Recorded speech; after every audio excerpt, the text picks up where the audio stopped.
AP ఉప ముఖ్యమంత్రి పవన్ కళ్యాణ్ కాకినాడ పోర్టులో జరుగుతున్న స్మగ్లింగ్ అంశాన్ని చాలా తీవ్రంగా పరిగణించారు. ఏపీ నుంచి పశ్చిమ ఆఫ్రికాకు అక్రమంగా తరలిస్తున్న పీడీఎస్ బియ్యం విషయంలో అధికారుల నిర్లక్ష్యాన్ని ఎండగట్టారు.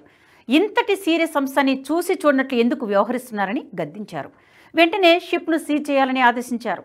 ఈ విషయంపై కేంద్రంతో మాట్లాడతారని చెప్పారు. అయితే పవన్ పీడీఎస్ బియ్యం అంశాన్ని ఎందుకు సీరియస్గా తీసుకున్నారు?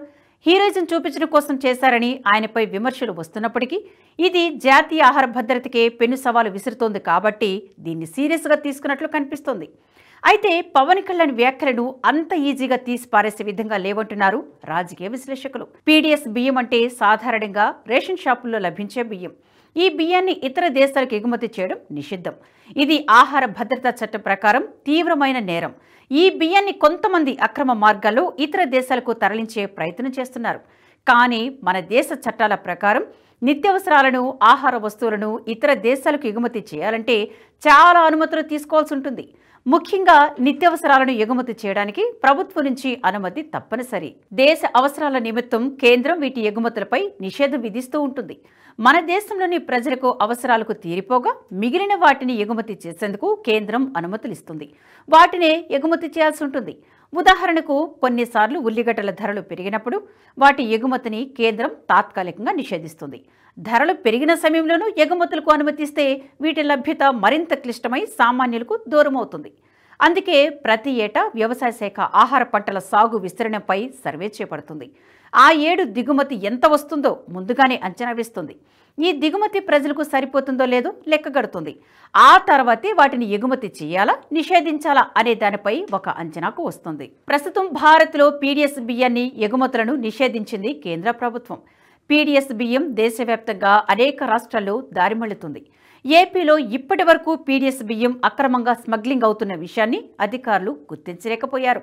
తాజాగా పవన్ కళ్యాణ్ ఆకస్మిక తనిఖీ తర్వాతే ఈ విషయం వెలుగులోకి వచ్చింది. నాటి ప్రభుత్వ పెద్దల అండతో గుట్టు చప్పుడు కాకుండా ఈ బియ్యం అక్రమంగా ఎగుమతి అవుతుంది. కేంద్ర ప్రభుత్వం ఆధీనంలోని ఎక్స్పోర్ట్ డెవలప్మెంట్ అథారిటీ ప్రతి ఏటా మన దేశం నుంచి ఆహార ఉత్పత్తులకు సంబంధించిన ఎగుమతులు, దిగుమతులకు సంబంధించిన డేటాను కలెక్ట్ చేస్తుంది.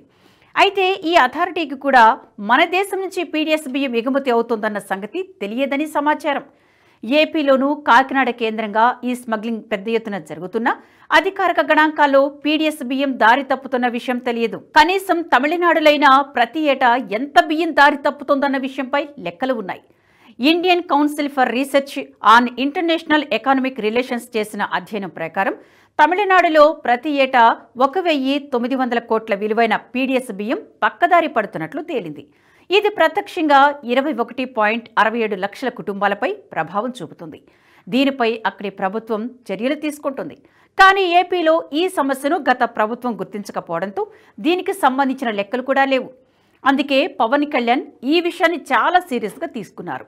ఈ స్మగ్లింగ్ పెద్ద ఎత్తున జరుగుతోందని, నాదెండ్ల మనోహర్ ఆధీనంలో ఉన్న పౌర సరఫరాల శాఖలో ఉప ముఖ్యమంత్రి తనిఖీ చేయడానికి కూడా అనుమతి లేదంటే ఎలా అని ప్రశ్నించారు. పీడీఎస్ బియ్యం పశ్చిమ ఆఫ్రికాకి ఎందుకు తరలుతోంది?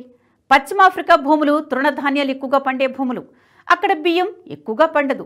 అందుకే ఆఫ్రికా దేశాలు ఎక్కువగా బియ్యాన్ని దిగుమతి చేసుకుంటాయి. ఇందులో భారత్తో పాటు చైనా, థాయిలాండ్ ఉన్నాయి.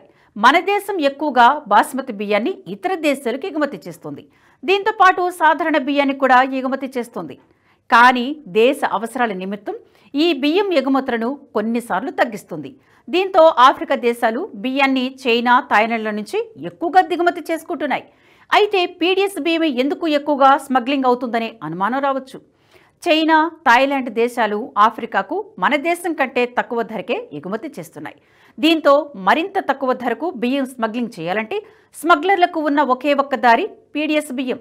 అందుకే స్మగ్లర్లు ఈ బియ్యాన్ని ఎంచుకున్నారు.